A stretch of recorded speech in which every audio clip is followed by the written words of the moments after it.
When you walk through a storm, hold your head up high and don't be afraid of the dark. At the end of a storm, there's a golden sky and the sweet silver song of a lark. Walk on through the wind, walk on through the rain. Let's get this show on the road. So wherever you're in the world, good morning, good afternoon, good evening, good night. And welcome to the Football Show podcast live on all social platforms and also coming live on X and TikTok. In today's podcast, we'll be talking about two things. First thing we'll be talking about in a couple of minutes is Jatta, who's sadly passed away. And the second of all, we'll be talking about the Morecambe situation. And also, if you support any other club, feel free to come and join. But we're going to start off with the sad news of 28-year-old Jatta, a Liverpool player, sadly passed away in a car crash. And news coming through, he was trying to overtake and his Lamborghini tyre exploded and ended up crashing into a field. And him and his brother sadly passed away. In my opinion, he was a really fantastic player. And listening to Talk Sport today, people were saying he was a fantastic player. He was kind. He was basically a kind footballer. I think Cristiano Ronaldo's tweeted out as well, saying he was a good player. Jack, are you here? Good evening, Johnny. What was your thoughts on sadly Jatta and his brother sadly passing away? Well, to start with, when I first saw it this morning, I thought that it was false news. I didn't want to believe it because I have a soft spot for Wolverhampton Wanderers, and I've watched Wolves when they were in, near enough in the Premier League mid-table a few seasons ago, and then obviously he went to Liverpool. He's an absolutely amazing player, and it's just heartbreaking that he overtook someone and it just the car just decided to just give up on him. And it's sad how he got married literally 2 weeks ago, and he has 3 kids at home, and it's just upsetting for not just Liverpool fans, staff. It is for the whole football community because he's an amazing player. Don't get me wrong.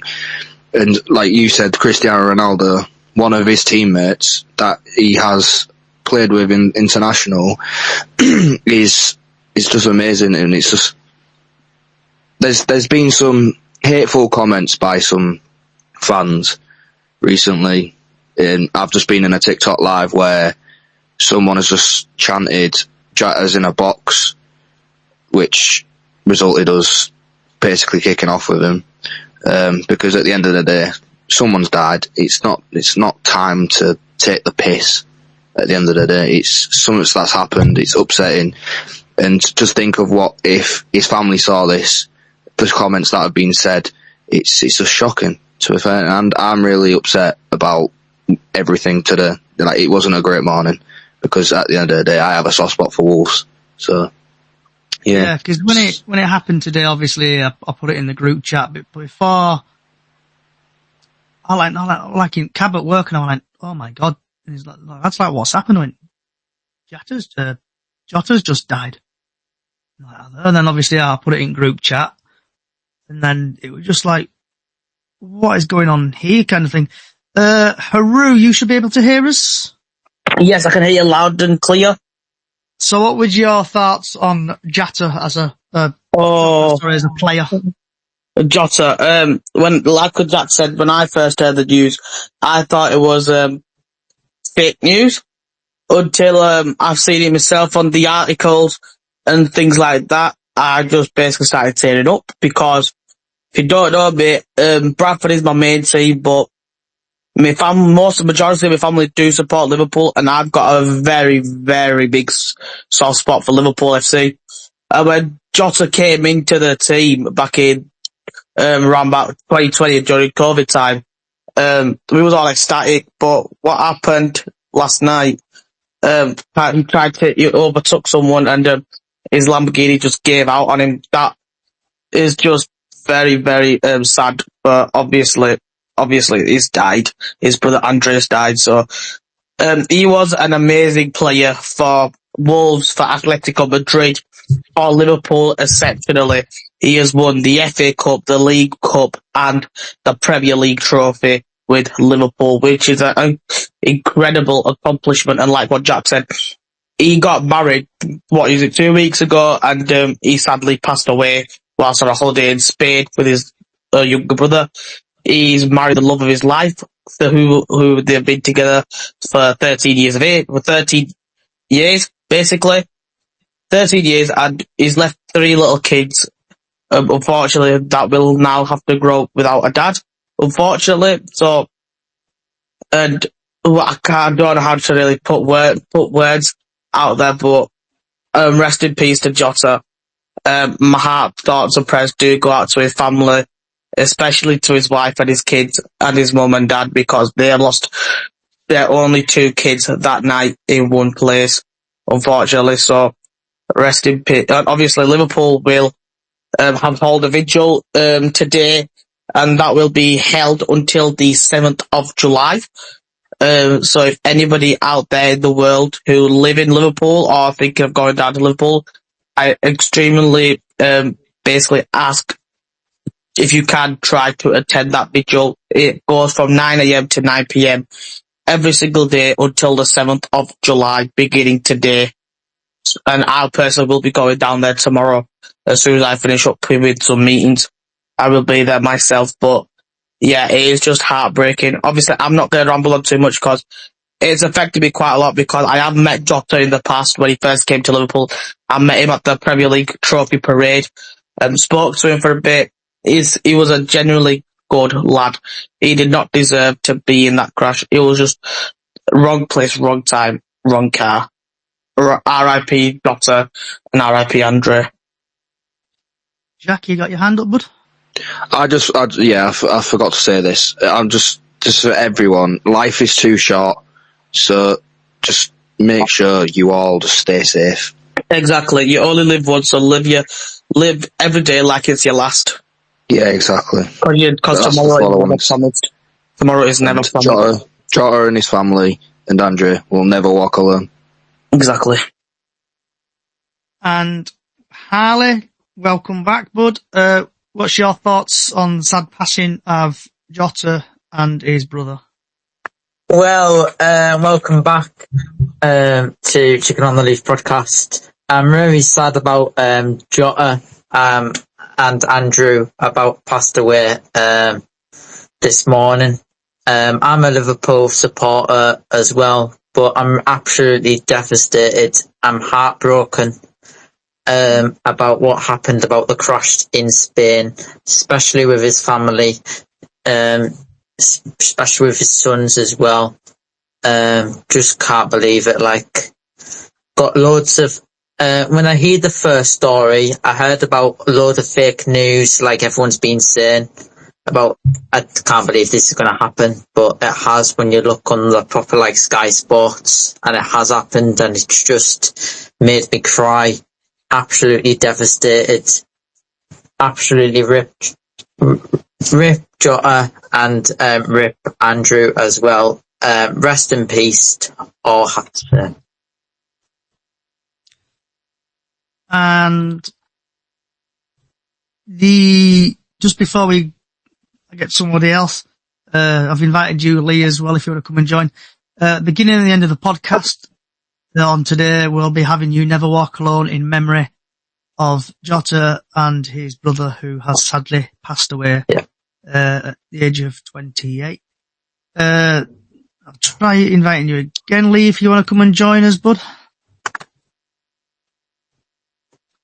And if anyone else fancies joining the podcast, feel free. Just search for Chickens on the Loose podcast on X. Come and join us and come and have a chat. In a couple of minutes or so, I'll give Lee another couple of minutes to join. And Graham, I've invited you as well if you want to fancy come and joining us. Haru, Harley or Jack, have you got anything else you want to speak on Jota?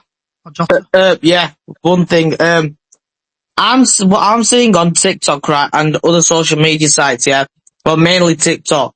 People going live. I know I've seen Mitch's video about this, yeah. People going live with Jota's picture in the background just to get views, likes, and attention. The man's just died. And you really think that putting a picture of his back on the background of your green screen is gonna attract people into say RIP to Jota and stuff like that in the comments below. But when you start battling people, it's just wrong. You just don't do that. Basically what I've done really is make a video of remembrance of Jota. If you're gonna do one of remembering Jota, that's perfectly fine. But don't be on live and have your green screen a picture of Jota, yeah, and then start battling people, because that is just, I'm going to say this, it's going to sound stupid. That is stupid. Because what in your right mind is going to make you think that's going to be, it's doing wonders of the world? It's not. You're just basically wanting to get gifts, likes, and attention and views off a dead person, basically. And that's not on. Long story short, that is just not on.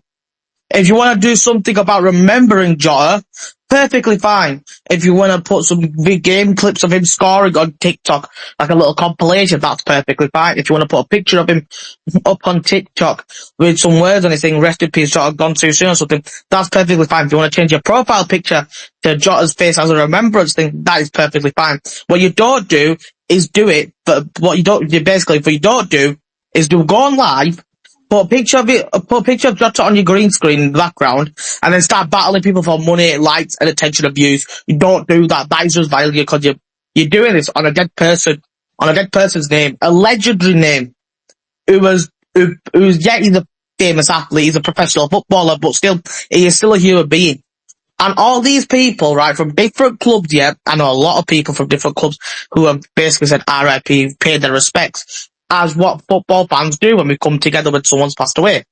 But what you don't do is start chanting stupid chants, like what Jack's just said about Jota's in a box. It disgusts me to even say that. You do not start saying that. It's like with the Sir Bobby Charlton one, where Sir Bobby Charlton died for Manchester United. The Man City fans started chanting Sir Bobby's in the box. That is absolutely violent. It is disgusting. You do not start making chants of a dead person's name to basically ridicule them. Because like what Jack said, what if his family saw that? What would they think when they saw that? It's absolutely disgusting. So the people who have sang them chants, who have done them chants, yeah, shame on you for doing them in the first place. Because what if that was one of your players that died, or one of your family members that died, and someone started singing that about your family member or your player? Just think about it. That's all I've got to say. Okay. Harley, have you got any last words on this matter before I go to Lee? Lee, Harley and Jack, have you got any last thoughts before I go to Lee? Yeah. I've got nothing else. Jack, you can go. Go on, Harley. I've got nothing else. Harley, you can speak. Alright, okay. Right, the last time I seen Jota was on the Liverpool parade. It was absolutely a brilliant day, at the Liverpool parade. And yeah, it was just like singing Diogo Jota songs, and everyone made them happy in that. And yeah, it's very sad news what happened today. Absolutely, rest in peace, and Andrew. but all of his goals scored for, like, especially with the club, because he's, like, we've won the Premier League, we've won the FA Cup, we've won the Carabao Cup with him, especially all these years, and Jurgen Klopp, like Arnold Slot, we've been with him. He's been unstoppable, like, scoring class goals. He's absolutely a legend. That's everything. Yeah, and welcome back, DJ Lee. Hope you are well and glad to see you back, mate. Are you feeling better now, Lee? Yeah, it's been a bit rough, but never mind. This hot weather hasn't helped me at all. And Can you hear me? Yeah, I can hear you, Lee. What's your thoughts on Jota? R.I.P. The footballer passed away. He should be able to rest in peace, but the idiots are out, and they always are. Just ignore them. They're not going to go away, are they? It's like people, you were talking about clubs chanting against stuff. I know Man United fans get really riled when people start chanting about Munich air disaster. It is just sick, and unfortunately, there are a lot of sick fans within the game that seem to get something out of it, and it's rubbish, isn't it? It's a time when football fans should stand together and say, we don't want this. We don't want these people part of the game. It's as simple as that, really. I've just come through a rough time. 40th anniversary at Bradford City Fire. And I've heard people pulling that, why are they still going on about that? Well, because as a City fan, it means an awful lot to me. And I don't want my sensibilities shattering by some lunatic that probably can't even understand what that day means to anyone, but it does to us City fans, and it should to them, especially when some of those people are actually from Bradford. Oh, well, I remember it wasn't that bad. Well, it was bad enough for 56 people that lost their lives. It were bad enough for the people, the fans that were there that day, and have to live with that for the rest of our lives. So, no, I feel for Jota, I feel for his family, I feel for the club, his teammates. I wouldn't go as far as to say he was a legend yet, because he was only young. He had a career ahead of him. It would have been a superb one, but, we can't predict what tomorrow's going to bring. But we don't have to listen to idiots either, do we? That's about all I've got to say on that. So just one last thing on this. R.I.P. Jota. And it's just, I'm still seeing things come out now all over social media about it. Life's too short. Always cherish the person who you're with, because you never know when you're next see them. So R.I.P. And this podcast, at the beginning and end of the podcast, will have you never walk alone in memory of him. Right, Lee, back to you. So, okay, that was quick. Yeah, because I know I've not seen you in a while, Lee. I know, I've been, like I said, 40th, and what the anniversary means to me anyway, it just takes it out of me, and we've had one or two things going on, and, well, like I said, hot weather haven't done us any favours, so air conditioning unit has been ordered. So just as I ordered that, bloody cooker's knackered now, so... So I want to take you back, Lee. Go. When we played Fleetwood. Obviously, we've not seen you in a while. Same to Haru and Jack. Yeah. That goal, 96 minute. Lee, what's your thoughts on that? Well, when it went in, I was just looking through tears at everything that were going on. My first thought, when everybody ran on pitch, was, don't mess this up, get off the pitch. Is there going to be sanctions? I have read little bits that there could be, but what they will be, take form as, I don't know. Hope not. But you couldn't have written it. You couldn't have written it a fairy tale wouldn't do it justice, because that's exactly what it was. And being Bradford City, could we expect any different to that?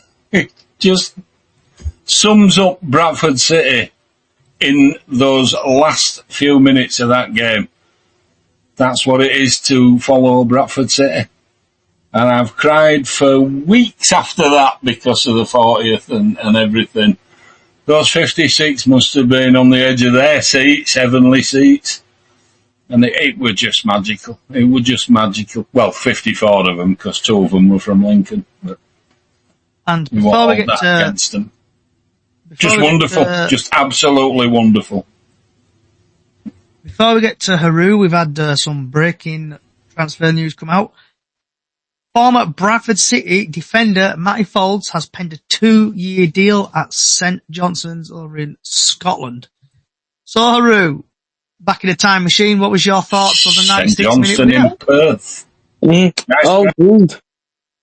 The last game of the season, all the fans were on the edge of their seats when they were coming close to full time. And then when that goal went in the 96th minute in by Anthony Sasovic, the whole of the Kop immediately exploded like scenes I have never seen before.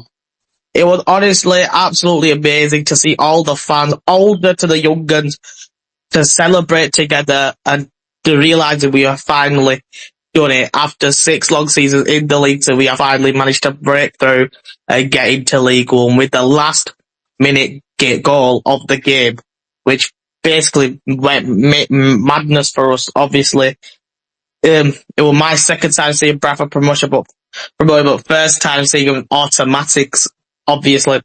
And it's what was amazing about that is that a lot of people were saying that 40 plus 56 equals 96. Could that have been aside from the 96 up above, from the heavens to basically get us to break through that point and get into League One? Who knows? Only they could know. But honestly, the fans' reactions was absolutely amazing. From celebrating with my friends in the Kop, it was genuinely emotional. I could say that for a fact. It was emotional. I can tell you for a fact I was crying as soon as we realised that we are going up. The chanting of "we are going up" started going around the Kop and around the whole of Valley Parade of the Bradford fans. Honestly, it was absolutely amazing. And the pitch invasions that happened 3 times, that was absolutely amazing as well. Like, what did get me a bit was the pyros inside the ground. That's what got me a bit annoyed. Like, say the pyros for when you get out, but I know when it's a goal, tensions were high. You're finally relieved and you've gotten what you needed. I understand why, but sometimes it's just have some respect. But I'm not gonna basically give anybody grief about that. But I get why tensions were high for Bradford, and they needed this goal. They needed this win to get promoted to League One, because Walsall scored against Crewe. So they were in 3rd, we were in 4th. We could have hit playoffs if that goal did not go in, and we got extremely lucky with that for that goal. Because if that did not go in and that game ended 0-0, we would have been fighting for a place. And I didn't see us surviving the playoffs. I saw us getting out in the second semi-finals, just like how we did against Carlisle last time we had the playoffs. But yeah, that's all I could really say about it. The fans were ecstatic. I know I was as well. Like, the whole of Valley Parade, like, not just the Kop, you've got Midland Road, Family Stand, and the Della Stand, like, the entire all the Bradford fans, like, that normally would not be chanting all through the game, did. And once we scored and the fans went up in the air, ran down to the pitch, and then what was good to see is when the whole fans ran onto the pitch from all the ends. Like, you had Graham Alexander and Andy Cook surrounded by fans. That's amazing. So if I could say something, that's it. Yeah, it was absolutely ecstatic that day. Jack? Oh God, yeah, here we go. So that day overall. So to start with, when because I don't live in Bradford, so I live in in a city called Hull, which means that I have to travel an hour and a half to that game. So I was travelling and I turned around to my dad and I turned around and I was like, we're either going to lose this game or we're going to win on the last minute. And then I got into the stadium and I was like, I was really paranoid. We're not doing this. Because we know us Bradford fans, we've been hurt so many times via playoffs, aka against Carlisle. But my experience from that day, when I found out Walsall scored against Crewe, because I bought a bucket hat, I put my bucket hat over my face from the 70th minute to the 92nd minute, and I would turn around to my dad. I was like, Dad, we are not doing this. We have played shocking all game. We're not going up. We're getting playoffs, and we're going to do it. We're going to absolute F it up. But then it got to the 95th minute, and I saw us that we pushed every single player up the pitch, and I was like, well, we've actually got a chance here. And then as soon as that ball went to Tommy Lee, when he did the long ball, and it came off Lapsley's head, and then landed at Sarkovic's foot, I turned around to my dad. I was like, this is going in, this. And as soon as I saw the goalkeeper go the wrong way and then go the right way but miss the ball, I was like, oh my God. And the fans behind me started celebrating, and I couldn't believe it because I thought it was offside. And then I got absolutely squished.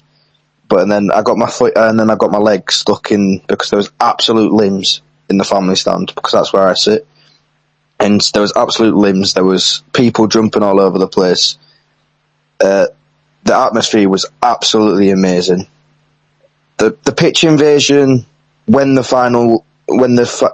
scored the goal was, I get the tensions were high, the emotions were high, but in my opinion, I don't think we should have pitch invaded twice just before the final whistle. I get it if we did it after the final whistle, because then yet again, yeah, it's not a hefty fine, but it's still a fine. But after that, the stadium was absolutely bouncing, and I collapsed to my knees when I got on that pitch, and I started crying. And I'm 19, and it was just mad. And then the celebration after North Parade was absolutely amazing. Celebrating with players, I even had Jack Shepherd on my shoulder. Jamie Walker, Anthony Sarcevic spraying beer everywhere. It was just the best day ever, and I will never forget it. I still watch the goal to this day, and the absolute limbs. It was just crazy. Yeah, these are the things that keep you coming back time after time. It's been a City fan. I think it was Jack Shepherd who missed. Shepherd who missed from The 6-yard box. He missed 6 yards. And I was like, Sarcevic put one over the bar and then fell on the floor face down. Yeah. So when Shepherd did that and Sark did that, I was like, we're not going to do it. We're not going to do this. And then I was just praying. I was praying to the football gods. Sarcevic has gone on record. He doesn't even know now that he did actually get a touch on the ball. It just happened. Then when Lee just put it into box. Honest. Yeah. Everything just super slowed down for me. And I thought, please just someone hit it. And then that happened. Other person went other way and it went in, or just like hugging everybody. I was nearly in tears myself. Wow. It's just crazy how the football community can, like, Bradford, it's a family club. When we're all together, it's like one big family. Yes. And it's, you want to sit next to that person every single game at home, because they're like your best friend when you're at football. Yeah. And like I've met a few, like you lot. I didn't know any Bradford fans until I decided to go on TikTok and start content creating, and then obviously started doing podcasts. And I'm glad that I've met you lot, because we can go to the pub and have a laugh, and then we can celebrate after a game, and that's what football should be like. It should be like. Graham, I've sent an invite again, mate, if you fancy joining. Before we move on, because I'm going to talk about Carlisle in a minute, we've had I've seen someone retweet this actually. Crawley have agreed a deal for former Luton winger, Dion Pereira, on a free transfer. Apparently that's coming through. He used to play for Bradford City. Harley, welcome back. What's happened at Carlisle? What's happened at Carlisle? Right. Mm-hmm. We're into National League for next season. We've just had our new home kits and our away kits. Our new away kit is red, white, and blue. Everyone's been saying it looks like Blackpool Rock and toothpaste. Also, that we've had some great players from the last couple of weeks. We've signed Ringlingley.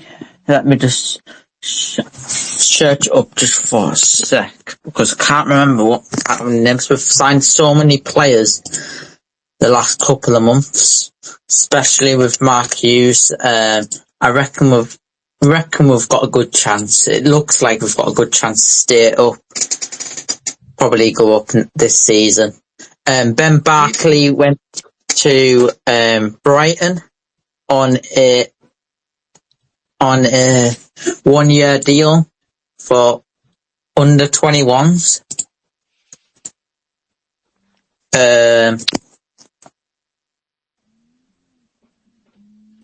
We've got signed a player from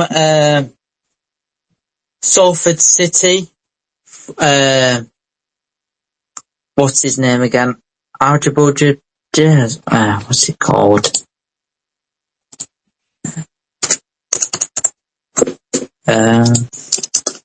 Johnny will know. I can't Johnny, pronounce what? his name. No, I can't pronounce the names. I can't pronounce names. Shit. Let me try to have a look. The guy we signed from Salford was Luamba. Yeah, Lamamba. Yeah. Hey. Yeah, Lamamba and Ringling. Where did we find? Linley. Yeah. Regan Linney. Yeah. Ringling, what, that circus? No. Rennie. Yeah, well, Ringling Brothers. I remember it well. What else we've signed? Sam Murray from Man United.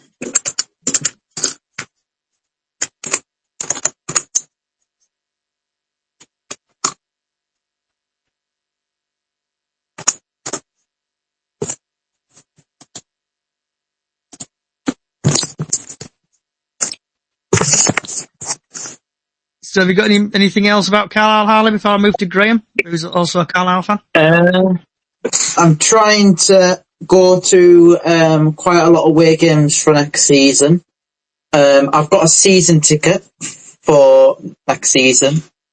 Hopefully we do well. I'm hoping to do Hartlepool United because Hartlepool United is going to be our derby for this season. Also about Morecambe as well, hopefully, about that. I don't know what about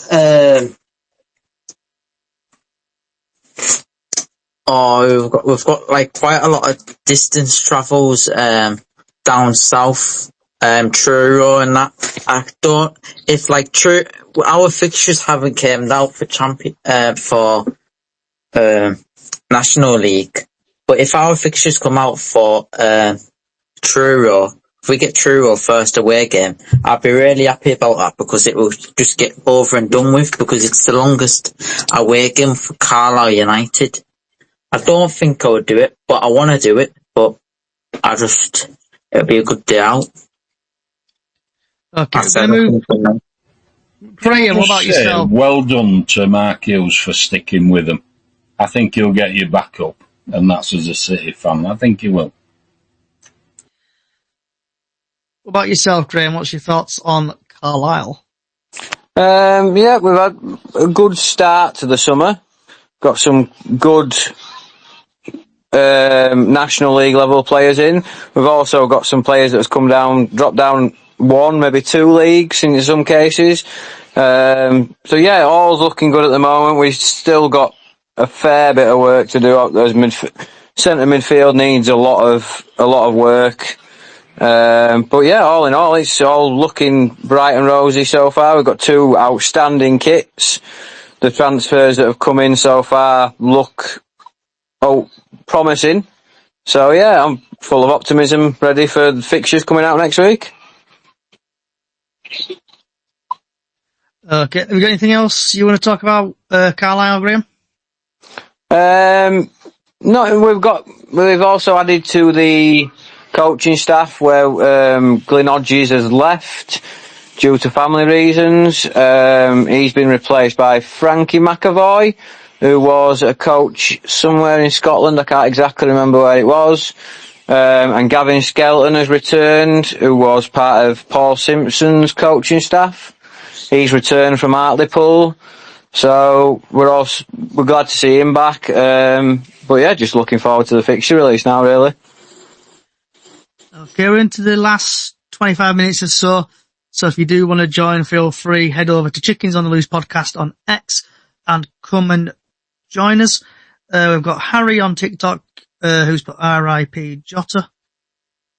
So keep your TikToks coming in, keep your Facebooks, YouTubes, keep questions in. If you want to ask Graham, Haru, Harley, Jack, or Lee any questions on myself, feel free to put it in below. Like and share as well if you can. Right, guys, we're going to move on to the situation at Morecambe. And people don't know who are going on at Morecambe. They've been having trouble with money recently. It came out the other week that, I can't remember his name off the top of my head, but someone had bought Morecambe. And then it's just been back and forth. The Morecambe board have been threatening to put Morecambe into administration this week. And by, I think, yesterday, the current owner of Morecambe decided to sack the board. I don't know what's currently happening at the minute, but we'll just get other people's thoughts on it, really. Starting off with Graham. I think it's absolute. People who bought Morecambe were Punjab Warriors. They were the people you were looking for. Graham? Yeah. So yeah, I think it's an absolute carnage. It's absolute carnage over there at the minute, and it's an absolute travesty that we're on the verge of losing yet another football club due to poor ownership, and again down to poor due diligence in my eyes as well. He's not had the greatest financial past, but yet he's been allowed to take control of a football club and pretty much run it into the ground. And I feel so sorry for every Morecambe supporter having to go through this. We were in that sort of situation a few years ago when we were on the verge. But luckily enough, we've got new owners that sort of took our club on a little bit. So hopefully he'll do the right thing and sell the club. But if he doesn't, the only way I can see it ending is when we're going out of business. Yeah. Haru? What Graham just said there, it is going to be sad to see that we lose another amazing, all-style football team, Morecambe FC, yeah, but, what is right is obviously the money situation wise, the problem is that they haven't got, basically, they're running out of money, and they need to sell up and go for Morecambe to survive. Because the board, Jason Whittaker, who leads Bonds Investments, he's now he's threatened to put the club into administration. He has sacked the board. What he's trying to do is keep his clutches onto Morecambe as hard as he can until it's too late. And that's going to be a problem because all these fans of Morecambe FC who go in and out every single week, them cold Tuesday nights, them Saturday nights, them wins, them losses, them draws, they go there to support the football team they support, right? And that's going to be a problem. But they're all thinking, are we going to have a club to support tomorrow? Or when the season starts, are we going to have a club to support? And if Jason Whittaker keeps on going the way he is, doing, the answer is going to be no. They're not going to have a football club to support because Markham will go out of business if Jason Whittaker does not sell up to Punjab Warriors because Jason is running out of money. And I do feel bad for these Morecambe fans because they do go in and out every single week, home, away, and home and away, on them cold Tuesday nights. And I know how cold it gets on them Tuesday nights. Them Saturdays, them wins, them draws, them losses, and that's going to be a problem because it is it's so annoying to see owners do that to a club of that's got history, that's got a really good history and a really good background. Is upsetting and annoying that an owner like Jason Whittaker is trying to keep his clutches to Morecambe as hard as he can until it's too late. Then what he needs to do is sell the club to Panda Warriors and to move on before it's too late and Morecambe goes out of business. Harley? I'm very devastated about Morecambe, especially been going up there for quite a while, a couple of years. It is a nice club, a nice football stadium. I'm thinking about the fans. Very sad if it does go with no football club. I don't know who they're going to support, but it is very sad that, and especially we're going to have no Luca, a good side of them football team. The players will probably lose chance, if it goes out late until the transfer. I don't know if they're allowed to go go to a different club. Don't know if they're allowed to do that if it's a bit too late after the transfer window closes. Hopefully they get back into business and start getting the money back. Hopefully. And it's just a nice ground to go to, especially having a good time at the football stadium, having lots of fun with your family and your friends, going to away games, or if you're a Morecambe supporter, it's just good to keep the Morecambe club going and support them. Win, lose or draw. Yeah, I agree. I agree with what these three have said, but it's very upsetting to see. This is the second club now that is having financial problems. The other week we were talking about Sheffield Wednesday. Now this time we're talking about Morecambe. I feel really sorry for the fans, the players, and the staff. The owner is just being stupid. I don't understand why he just can't sell up. It's heartbreaking. And like Harley said, it's a nice stadium to go to. It's on the coast. Everyone likes going to coastal stadiums and clubs. It's just this is the second club this summer that it's going bust.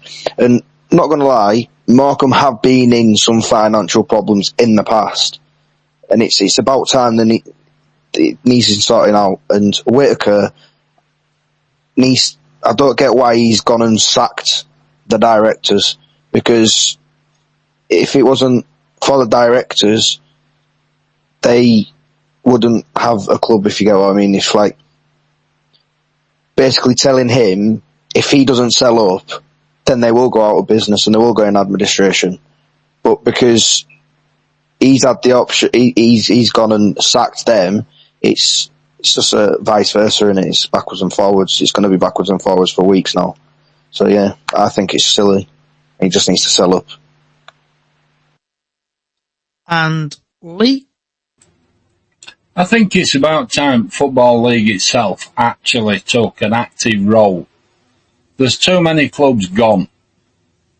When a team comes up from National League that probably doesn't have the experience or the knowledge to work out how to go on, it's about time somebody used the two brain cells they've got probably still remaining and said these clubs need help.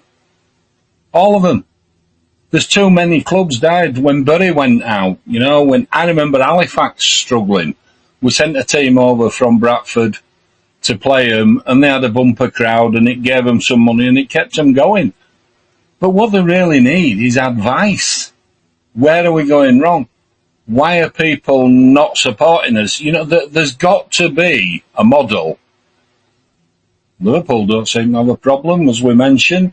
Man United don't have a problem. Man City don't have a problem. Chelsea, Arsenal, Huddersfield Town don't bother us. And, you know, there's got to be a model for a club coming out of non-league or dropping into non-league, how to trim the coat.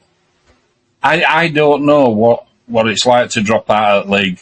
But I go back to when Park Avenue dropped out. They didn't get any help. They vanished. I remember playing against them in Bradford Sunday League when they were trying to reform. Do you know, there's got to be that. You can't lose these. It's a tradition in England, in British Isles. Football is Saturday. But it used to be on a Wednesday night. It's whenever Sky decide you can play now, isn't it? But do you know what I mean? We can't lose these names. These institutions for towns, for cities, everywhere. We're losing clubs. We're losing people from game. You just think this day and age, somebody at FL, at Football League, would sort of get their heads together and say, right, we need to help our clubs to run better, to be more efficient, to know what's expected. You know, if you know what's coming, you know what to do about it, don't you, usually? And I just think it's such a tragedy that clubs don't get the help that they quite obviously need. Whittaker, do we know for sure that he's holding them to ransom? I think it's like a gimme at the moment, innit? Everybody says he's just dug his claws in and he don't want to let go. But maybe he don't trust people that might come in. I don't know. I don't know the story about Morecambe, and I wouldn't profess to. But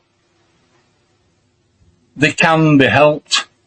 And if he can be helped to trust people that might come in and keep it going and add to Morecambe's legacy, might help him. My cousin used to play for Morecambe when they were a non-league side before.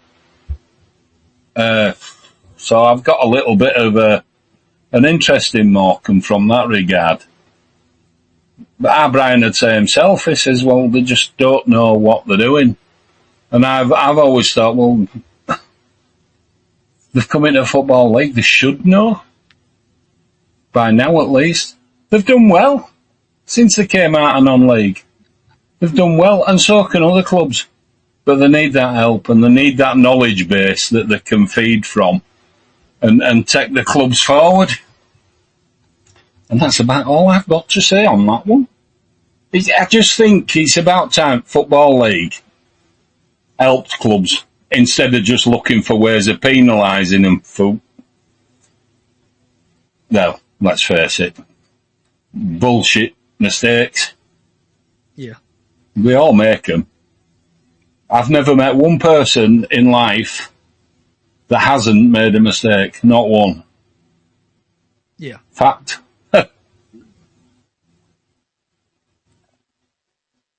But usually those people have someone come and put an arm around his shoulder and say, this works better. That's what it needs, I think. Anyway, I'm going to shut up now. So we've had YNWA You Never Walk Alone on TikTok. Say R.I.P. Diago and Andre. We've had Outfit. Are you excited for the 13th of September, Huddersfield away? Yes, I'm looking forward to that. Right, so coming into the last 11 minutes or so of the podcast, we're going to move on now to a couple of pre-season games. So, starting off with Graham, who have you got on Saturday for a pre-season game, or have you not got one? We have got, I believe we've got Motherwell, but it's behind closed doors. I do believe. Yep. Those first two pre-season games are behind closed doors. We've got Motherwell, and then we've got an unknown team because they don't want it broadcasting. Yeah. Before we go to Haru, we've had Jeff on TikTok on about Jata. No matter who you support, you have to show your respect to the player and family. Rest in peace, Jota. 100% agree with you there. Yeah. Haru, Hey up. are you going to the game on Saturday against FC United, unfortunately, no. On the Saturday when we play FC United, I'll be taking off to Spain. Unfortunately. Me sod. Can I come? I think the plane's all full. Tight. What one, mates? Harleyan, I know you've got 2 games behind closed doors, but do you think you'll put a strong team out? If it's unclosed doors, I reckon that they'll probably will let the new players have like a trial and just see how they get on and in the positions, how do they play. Probably against Motherwell or some team. They probably will let the young ones out. Like Sam Hetherington just came up to the first team squad, and he's probably let different players play in the positions, get them used to the team, get ready for the National League. Just let the teammates get to know them and that. Probably know that when they've been in training, but it's probably better to do them in football training when they're like a proper match. You know if they're good passing, they know how to do shots and that. I reckon he would probably put a good squad out, but they're probably like just try the best. I don't know what kind of squad they will put out, but I reckon they will probably let couple of the new players, let them have a try. Jack, are you going to the game on Saturday? I am not, but not going to lie to you, I didn't even know who FC United were. Not going to lie, I've never heard of them. So do you remember the Glazers? Oh, the Glazers are Man United. The Glazers and Man United. They took over. A lot of fans basically made a Phoenix team of FC United. They revolted. FC United. Their sponsorship is not sponsored by anybody. I've seen FC United play up at Park Avenue. They're not a bad side. Being alright, I think it'll be an alright pre-season. It'll be a test for our new players. To be fair, I don't think we'll put out a strong side. In my opinion, the only time that we need to put a strong side out for pre-season is when it's near enough to the time of when we're playing Reed seconds in Austria, and when we're playing Middlesbrough, because that will mean that it's a massive test for us to see what starting 11 that we're going to have against Wickham at home.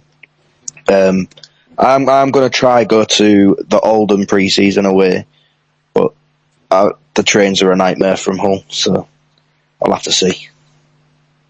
And last but not least, Lee, are you looking forward to the game on Saturday?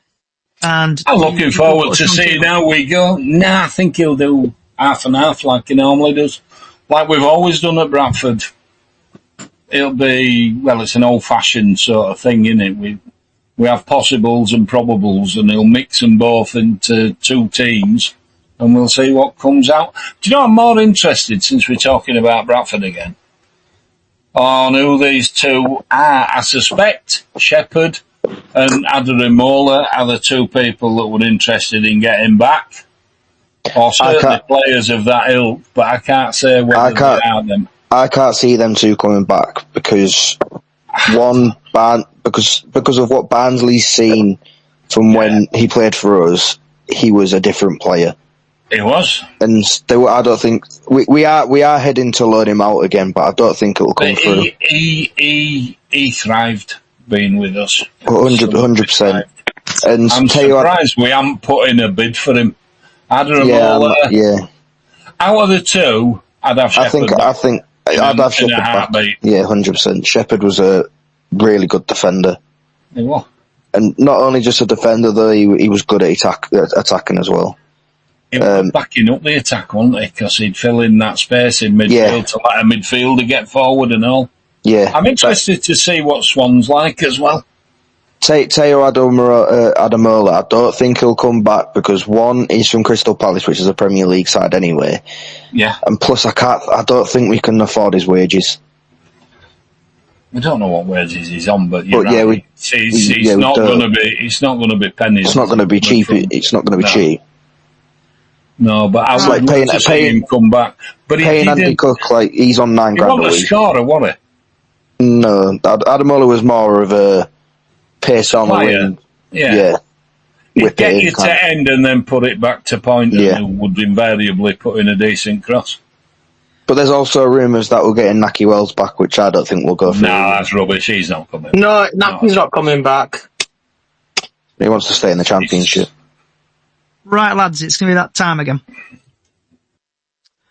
I want to say thank you for Graham, Haru, Harley, Jack, Lee, and other people who have joined today. Hope you've enjoyed this podcast. This podcast will be live on a couple of podcast services from Apple Music to Spotify to iHeartRadio, wherever you get your podcasts, listen up. Just search for Chickens on the Loose podcast. This podcast the Football Show podcast will be back next Thursday at 6:00. This will be the regular time slot. So feel free to come and join. It's going to be your club and your team. Hope you've enjoyed it today. Thank you again to Graham, Haru, Harley, Jack and Lee. Wherever you are in the world, good morning, good afternoon, good evening, good night. And rest in peace, Jota. You never walk alone.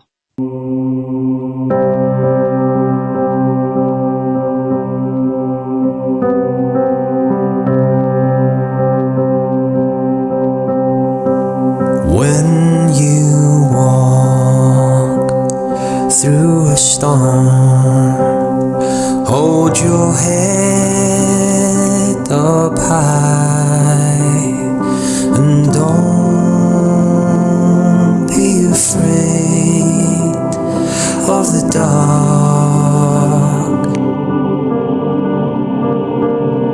At the end of a storm, there's a golden